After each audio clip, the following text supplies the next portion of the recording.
Adventurous kids explore with education and learning what a wildlife is in the Everglades. I want to explore the Museum of Discovering Science. What plants do butterflies like? I want to know about Key West. Adventurous kids, learning and fun. Adventurous kids!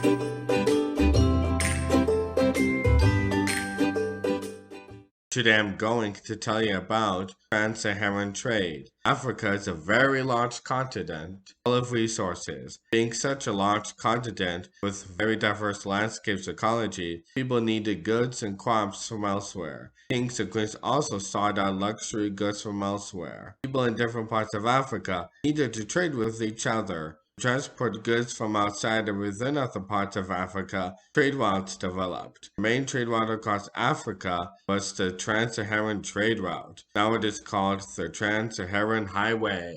The Trans-Saharan Trade Network gets its name from its paths crossing the Sahara Desert. However, it was not a single continuous route, but rather a complex network of interconnected routes that stretched thousands of miles.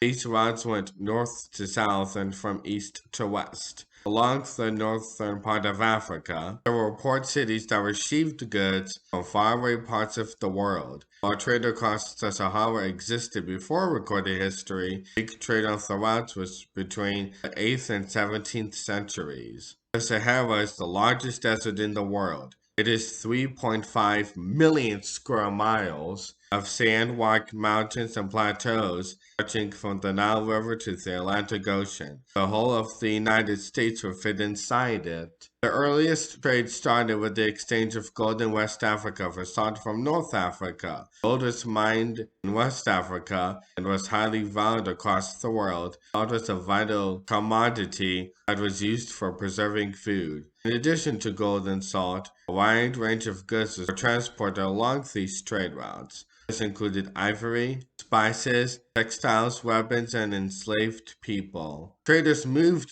their goods across the Sahara in large groups called caravans. Camels were the main mode of transportation and were used to carry goods and people. Sometimes slaves carried goods as well. Large caravans were important because they offered protection from bandits. A typical caravan would have about 1,000 camels, with some caravans having over 10,000 camels. It took the typical caravan around 40 days to cross the Sahara Desert, moving at around 3 miles per hour. The camel was the most important part of the caravan. Without the camel, trade across the Sahara would have been next to impossible. Camels were uniquely adapted to survive long periods without water. They also can survive large changes in body temperature, allowing them to withstand the heat of the day and the cold of night in the desert. Camels have a double row of eyelashes to protect their eyes from the sand and the sun. They can also use their nostrils to keep out the sand. Before a trip across the desert, camels would be fattened up to prepare for the journey. As trade flourished, cities developed whose economies centered around it. In Western Africa, major trade centers like Timbuktu, Geo, and Jenny developed along the coast of Northern Africa. Seaports developed to enable trade with Europe,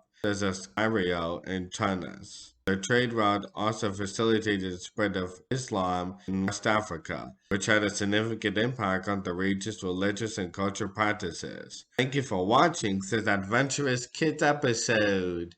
What did you learn today? Adventurous Kids! Adventurous Kids! What was the most interesting fact? Adventurous Kids! Adventurous Kids! Adventurous